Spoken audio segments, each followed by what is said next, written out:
Christmas is here. You get the music, the carols, the movies, the energy, the juice. Tough year, very tough year. But Christmas is here, and I heard you got a Christmas list. I got a Christmas list.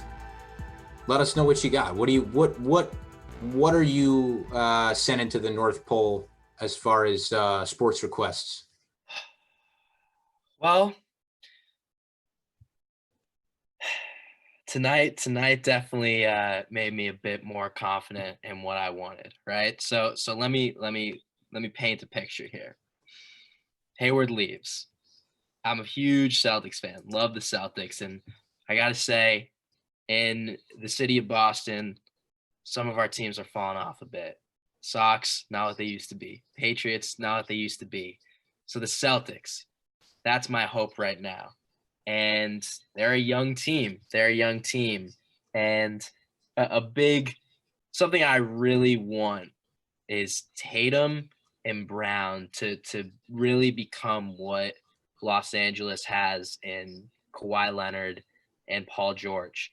Last year we kind of saw like a back and forth. There were nights when Tatum was great. There were nights when Jaylen Brown was great. And I think they're two young ascending stars that can coexist. But what I want is the two of them combined to average over 50 points a game. So throughout this broadcast, I was getting live updates from my dad on the Celtics game. You may have heard a bit of chatter throughout the night. And Jaylen Brown, 33 points. Jason Tatum, 30 points, combined for 63 and a big win over the best team in the Eastern Conference. So it looks like it's going to be a good year for the Celtics. By the looks of it. And what a game there. Let me stay. Well, no, let me go because you're in Boston. Yeah. We're based in New York here. Let's talk New York sports. This is one-on-one. This is New York's longest running sports calling show, not Boston's. Not Boston. And when I say New York, I think the important place to look right now is Jacksonville. For me, on my wish list, and number one on my wish list is that the Jacksonville Jaguars find a way to get a win against the Chicago Bears. And I know we talked about it a lot before. I don't know if this is possible. I think it is. I mean, I've seen crazier things. Mitch Trubisky in Chicago, not a good quarterback. But a Bears team that actually has something to play for. They're 7-7. There's a way that they get in with 9 wins. They get a wild card spot. So they've got something to play for. They've got something to win for. The Jaguars have something to lose for, which is maintaining their number 1 overall pick, which they control their destiny over keeping that pick. So by all accounts, this is a game that the Jaguars have no business winning. But if there's one franchise that feels as pitiful as the Jets and as vulnerable to making such an abysmal error, which would be to win a game, it would be them. And so there is some hope that they lose this game, that they win this game, rather. We got everything reversed. Winning is bad. Winning is good. For them, winning would be bad. For the Jets, winning would be great. If the Jags find a way to beat the Bears, I'm happy again. And of course, the Jets will have to lose to the Browns, which they should. But that's my wish for Christmas. I really hope that there's a way this happens. I know I'm asking for a lot, but that's what I'm hoping. That's what I'm wishing for this Christmas. Chris, you know what you want for Christmas? What's that? You want a little Minshew mania. That's what you want for Christmas. That's right. I didn't even know. I was honestly browsing here because I didn't know if it was Minshew or if it was Glennon, because they're so bad and they've just gotten worse and worse. I think it is Minshew this week, and I like Gardner Minshew. I like the mustache. I hope that he's got a little magic. And I hope the Jets get Trevor Lawrence. That's what I hope. Yeah, I mean, we talked a lot about like the AFC race or all these wild card and playoff races, and it looks like equally entertaining. It's going to be this race to the bottom. It's do the Jaguars hold on to it? Do the Jets catch up? Like it's just Yeah. it's like the opposite day episode of SpongeBob. Yep, that's right. That's right. And you have your New England Patriots who might find themselves slipping and drafting higher than you ever have in your life. Yeah, yeah.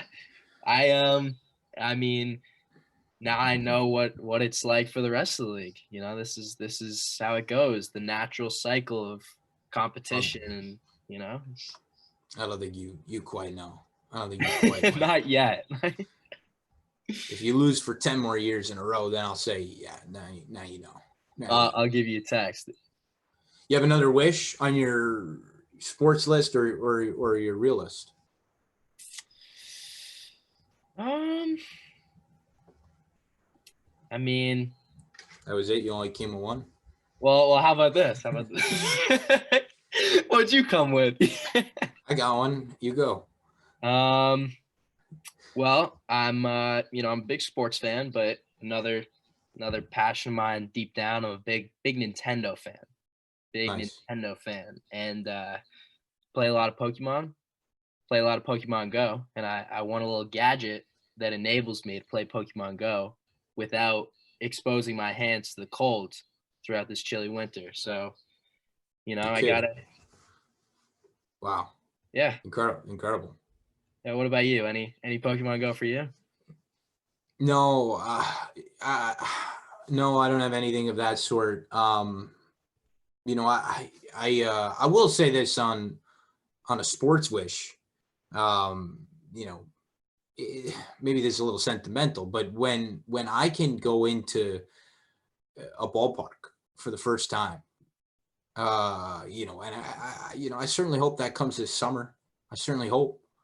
Um, if that comes, I gotta say, there is going to be some real emotion. That's going to be something else. Watching, you got the whole. I kind of forgot what it was like. I forgot the smell. I forgot the how clean the grass is cut.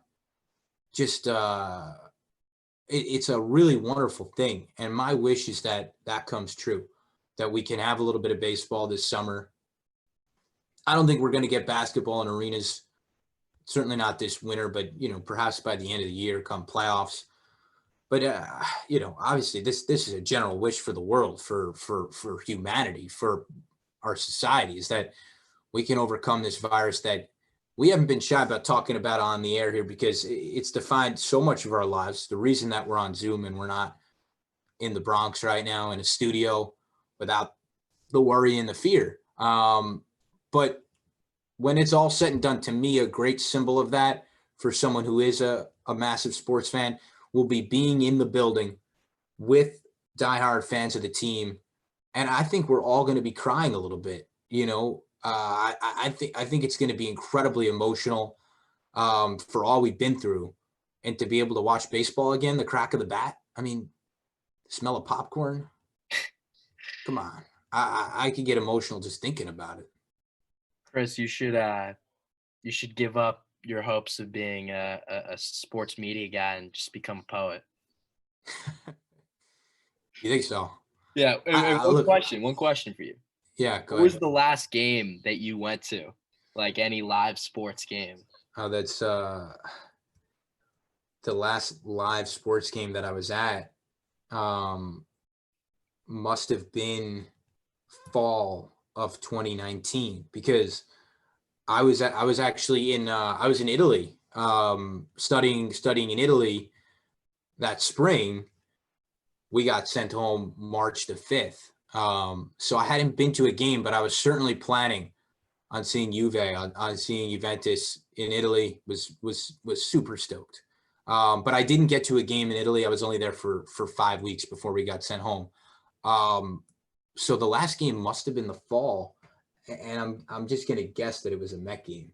It wouldn't have been a Jet game. I would think I was at because I'm at Citi Field a good amount. It's a 162 game year. I'm there a good bit. And it was probably, you know what? The last live game was probably with an FUV credential, if I had to guess, at a Met game in the clubhouse.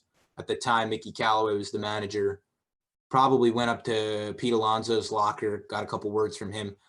I mean, it really is. You kind of realize, how much you take for granted. What a cool thing that is. How about you? My last game was actually FUV Knicks versus Jazz game. This was just a few days before none other than Rudy Gobert would test positive.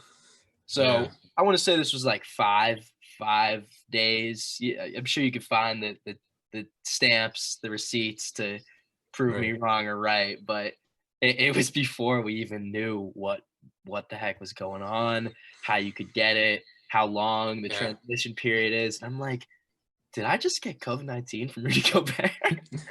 So you didn't see him, did you? Okay. Well, it wasn't any like locker room capacity, but this was my first MSG game. And, I'm on the court. I remember him working, down low in the post, and I'm like right there. I'm like, what? Quite the height differential, right? Yeah. I was on my tippy toes. But I mean, needless to say, the sort of experience that we have here at FUV, that just, you kind of tell people that you get the chance to do that. You're on the floor at the Garden, and they're like, you're on the floor at the Garden. It's really incredible. It's really incredible. And we await the day that we get it back. We really do. So maybe that's my Christmas gift right there. I think that's our Christmas wish from both of us, from all of us here at WFUV, because it's been a year of adjustment. I got to say, I'm proud of the program, of what we've been able to do in tough circumstances. We're on Zoom. We've really found a way. Credit to our sports manager, Manuel Barbari. Credit to Bobby Chaffardini, our director. Credit to Alex Wolves, who's got us going digitally. I mean, completely transformed what we do, and for the better of the future. But how excited are we to be back behind the microphones in Keating Hall at WFUV in the Bronx? We divulged, we talked a little there. We let it go where we let it went. And I'm thinking about Christmas, and I'm getting a little sentimental